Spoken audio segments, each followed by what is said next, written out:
In 1975, a family moved into what seemed like a perfect home in Amityville, New York. That the house had a dark history, and almost immediately, unsettling events began to unfold that would push them to the edge of fear and sanity. At first, it was small things. Doors would creak and slam without explanation.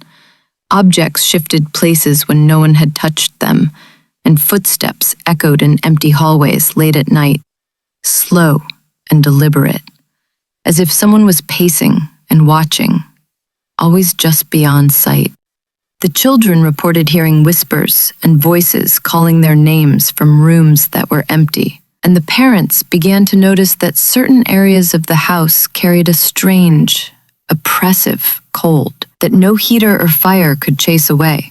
A cold that seemed to press in on them as if the walls themselves were alive. One night, the family awoke to a series of loud, violent thuds from the upstairs rooms.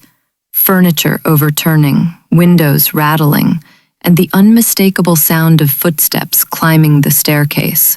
Yet when they rushed to investigate, the rooms were empty. Nothing moved, nothing disturbed beyond the inexplicable. And the sense of being watched remained overwhelming. Pets refused to enter certain rooms, hissing at unseen presences, and even visitors reported feeling an unshakable dread while stepping into the home. The father began keeping a detailed log, noting that clocks would stop or run backward, lights flickered as if powered by some unseen force, and the family would hear chanting or murmuring coming from the basement at hours when no one was there.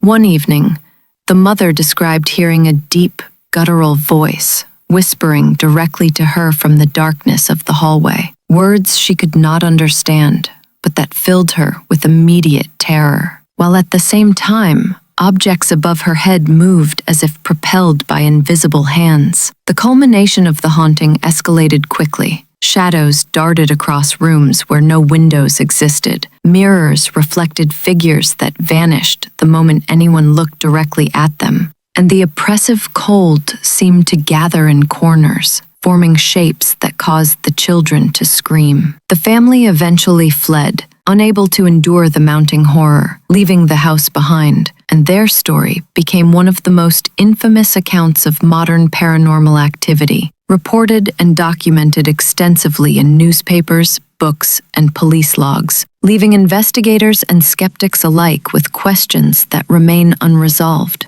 What unseen force seemed to inhabit the home so completely? Why it targeted that particular family? And whether the house itself was capable of the terrifying phenomena that forced a family to abandon what should have been a safe, peaceful place, turning their dream home into a nightmare that would forever be remembered as the Amityville haunting.